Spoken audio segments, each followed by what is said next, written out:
आप कर्म करते हैं, फिर भी आप दुखी क्यों हैं? क्या आपका कर्म कर्म है या फिर दुष्कर्म है? सही कर्म का ही सही फल मिलता है, लेकिन सही कर्म करें कैसे? सही कर्म होता क्या है?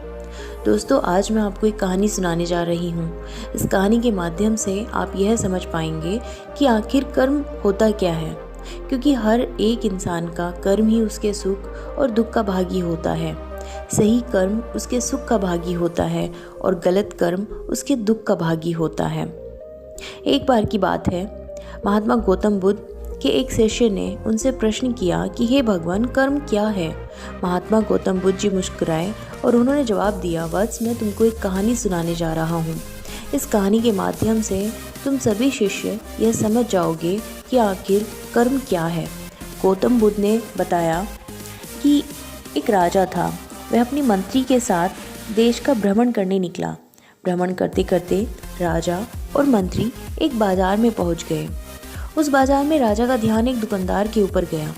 उस दुकानदार को देखते ही राजा के मन में ना जाने क्यों यह विचार आया कि मैं इस दुकानदार को कल फांसी की सज़ा दे दूं। यह बात राजा ने अपने मंत्री को बताई। मंत्री कुछ बोले उससे पहले राजा उस दुकानदार के दुकान के सामने से आगे निकल चुके थे और दूसरी बातें करने लगे। मंत्री बहुत ही चिंतित हो गए। यह बात समझ नहीं पा रहे थे कि दुकानदार की आखिर गलती क्या है। दुकानदार से बिना कुछ बात किए, बिना कुछ सोचे समझे महाराज ऐसा फैसला लेने के बारे में सोच कैसे सकते हैं। राजा और मंत्री भ्रमण करने के बाद राज दरबार वापस चले गए। मंत्री को रात भर नींद नहीं आई। सुबह जगने के बाद मंत्री एक साधारण प्रजा का रूप बनाकर उस दुकानदार के पास गया और उस दुकानदार से पूछा, तुम बेचते क्या हो? दुकानदार ने जवाब दिया, मैं चंदन की लकड़ी बेचता हूँ। फिर मंत्री आसपास के लोगों से दुकानदार के बारे में पूछना शुरू कर दिए। सबने जवाब दिया कि दुकानदार किसी से बोलता ही नहीं है, वह हमेशा दुखी रहता है। मंत्री को बात समझ में आई और मंत्री फिर वापस दुकानदार के पास गया और उस दुकानदार से फिर से पूछा, तुम दुखी क्यों रहते हो? दुकानदार ने बताया, मैं दुखी इसलिए रहता हूँ क्योंकि मेरी दुकान पर लोग आते हैं, चंदन की लकड़ियाँ सूंघते हैं और बोलते हैं बहुत ही सुंदर हैं, बहुत ही अच्छी महक है, लेकिन कोई खरीदता ही नहीं है, इसीलिए मैं बहुत दुखी रहता हूँ। मंत्री दुकानदार की बात सुनकर खुद भी भाव विभोर हो गया। कोई भी दुकानदार दुखी क्यों न हो अगर उसके दुकान का कोई भी सामान खरीदा ना जाए, जबकि सामान में कोई कमी ही ना हो। मंत्री सोचने लगा कि यह दुकानदार अपने दुखों की वजह से इतना दुखी रहता है, परंतु राजा इस दुकानदार को फांसी पर क्यों लटकाना चाहते हैं? अर्थात राजा के मन में आए हुए विचार का उत्तर अभी तक मंत्री को नहीं मिला था। मंत्री ने फिर दुकानदार से पूछा, भाई, तब तुम क्या करोगे अगर तुम्हारी दुकान की सारी चंदन की लकड़ियाँ ऐसे ही रखी रह जाए? दुकानदार ने गुस्से के भाव में कहा, हाँ, मैं जानता हूँ कि मेरी चंदन की लकड़ियाँ ऐसे ही रखी रह जाएंगी, कोई नहीं खरीदेगा।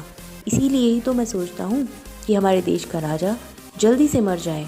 अगर वह जल्दी से मर जाता तो मैं राज दरबार में उस राजा के दाह संस्कार के लिए अपनी चंदन की लकड़ियाँ देता, जिससे मुझे कुछ पैसे भी मिलते और इस बाज़ार के अलावा बाकी के लोगों को भी मेरी चंदन की लकड़ी के बारे में पता चलता। फिर शायद कुछ न कुछ लोग मेरी दुकान से ज़रूर खरीदते। मंत्री दुकानदार की बात को सुनकर सब कुछ समझ गया और उसके मन में एक विचार आया। मंत्री ने दुकानदार से चंदन की कुछ लकड़ियाँ खरीदी। इस खरीदारी से दुकानदार को कुछ पैसे भी मिले और वो थोड़ा खुश भी हुआ। मंत्री चंदन की लकड़ियों को लेकर वापस राज दरबार चला गया। राज दरबार पहुँचकर मंत्री ने उन लकड़ियों को राजा के समक्ष रख दिया और बोला कि हे राजन, ये चंदन की लकड़ियाँ उसी दुकानदार ने आपको भेंट की है जिस दुकानदार को आप फांसी की सज़ा देने की सोच रहे थे। राजा उन चंदन की लकड़ियों को सूंघने के बाद बड़ा प्रसन्न हुए। उन्होंने कहा, यह चंदन की लकड़ियाँ बहुत ही ज़्यादा खुशबूदार हैं। दुकानदार के इस अनोखे भेंट से राजा बहुत खुश हुए और मंत्री को कुछ स्वर्ण मुद्राएं दी और बोले, जाओ उस दुकानदार को ये स्वर्ण मुद्राएं इनाम में देना और बोलना कि आज के बाद महल में जब भी कभी चंदन की लकड़ी की ज़रूरत पड़ेगी तब तुम्हारी दुकान से ही चंदन की लकड़ी ली जाएगी। मंत्री जी मुस्कुराने लगे। तथा यह सोचने लगे कि अब तो राजा के मन में उस दुकानदार को फांसी देने का विचार आ ही नहीं सकता, क्योंकि अब तो हमेशा राज दरबार के लिए चंदन की लकड़ियों का इंतजाम की जिम्मेवारी उस दुकानदार को जो मिल गई है। मंत्री स्वर्ण मुद्राओं को लेकर वापस दुकानदार की तरफ चल दिया। इधर राजा इस विचार में पड़ गया कि वह दुकानदार को तो बड़ा ही अच्छा इंसान है जिसके बारे में वो ऐसा सोच रहे थे। जिस वक्त मैं उसके बारे में यह सोच रहा था कि मैं इसको कल फांसी दे दूंगा, तब शायद उसके मन में उस समय यह विचार चल रहा होगा कि राजन पहली बार मेरी दुकान के सामने आए हैं, क्यों ना मैं उनको अपनी सुंदर और खुशबूदार लकड़ियों को भेंट करूं। और आज उसने मुझे भेंट भी की है। बेवजह ही मैंने उसे फांसी देने के बारे में सोचा। इधर मंत्री दुकानदार के पास पहुंच गया। मंत्री ने राजा के द्वारा दी गई स्वर्ण मुद्राओं को दुकानदार को देते हुए कहा, जिन चंदन की लकड़ियों को कल मैं खरीद कर लेकर गया था, उन चंदन की लकड़ियों को राजा ने बहुत पसंद किया और इनाम के तौर पर तुमको यह कुछ स्वर्ण मुद्राएं भी दी हैं। दुकानदार बहुत ही खुश होने लगा। साथ ही साथ मंत्री ने उस दुकानदार को यह भी बताया कि अब आज के बाद राज दरबार में जब भी कभी चंदन की लकड़ियों की ज़रूरत पड़ेगी तो सारी चंदन की लकड़ियाँ तुम्हारी दुकान से ही ली जाएंगी। दुकानदार मंत्री की बात सुनकर बहुत खुश हो गया। मंत्री ने दुकानदार से पूछा, क्यों भाई, तुम तो राजा के बारे में इतना बुरा भला सोचते थे, लेकिन राजा देखो तुम्हारी कितनी चिंता करते हैं। राजा कितने अच्छे हैं, राजा अपनी प्रजा के बारे में कभी गलत नहीं सोचते। दुकानदार मंत्री की बात से सहमत हुआ और बहुत दुखी हुआ। दुकानदार मंत्री से बोला, मैं कितना गलत सोचता था राजा के बारे में। राजा तो बड़े ही अच्छे इंसान हैं, बड़े ही भले राजा हैं। भगवान करे राजा की बहुत लंबी आयु हो। यह सुनकर मंत्री भी बहुत खुश हुआ। फिर मंत्री वहाँ से वापस राज दरबार को चला गया और यहीं पर महात्मा गौतम बुद्ध ने इस कहानी को समाप्त कर दिया। फिर अपने शिष्यों से उन्होंने पूछा कि अब बताओ कि कर्म क्या है। विचार ही हमारे कर्म होते हैं। गौतम बुद्ध ने कर्म का पाठ पढ़ाया। किसी शिष्य ने कहा, कर्म बोले हुए शब्द हैं। तो किसी शिष्य ने कहा, कर्म हमारी वाणी है। तो किसी ने कहा कि कर्म तो हमारी सोच है। तब किसी ने कहा, कर्म भावना है। अपने सारे शिष्यों का जवाब सुनने के बाद महात्मा गौतम बुद्ध ने बताया कि कर्म हर एक इंसान के खुद के विचार होते हैं। हमारे विचार जैसे रहेंगे हम वैसे ही कर्म करेंगे और उन्हीं विचारों के द्वारा किए हुए कर्म हमारे सुख और दुख के लिए उत्तरदायी होते हैं। अर्थात हमारे विचार अगर गलत हैं तो हमारे द्वारा किए गए कर्म भी गलत होंगे और इसका परिणाम भी गलत होगा।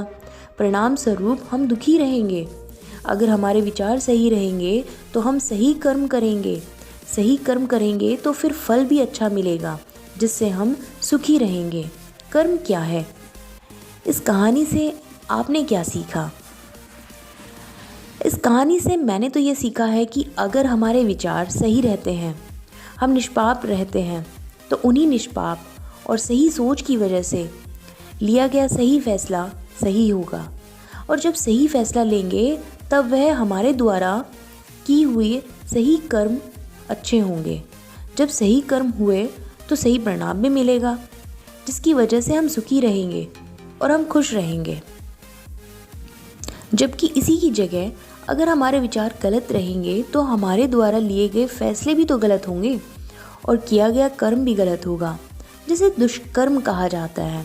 और उन्हीं दुष्कर्म की वजह से परिणाम भी गलत मिलेंगे। जब दुष्परिणाम मिलेगा तब हम दुखी रहेंगे और परेशान रहेंगे। तो कर्म का मंत्र है, सही कर्म सुख देता है और दुष्कर्म दुख देता है।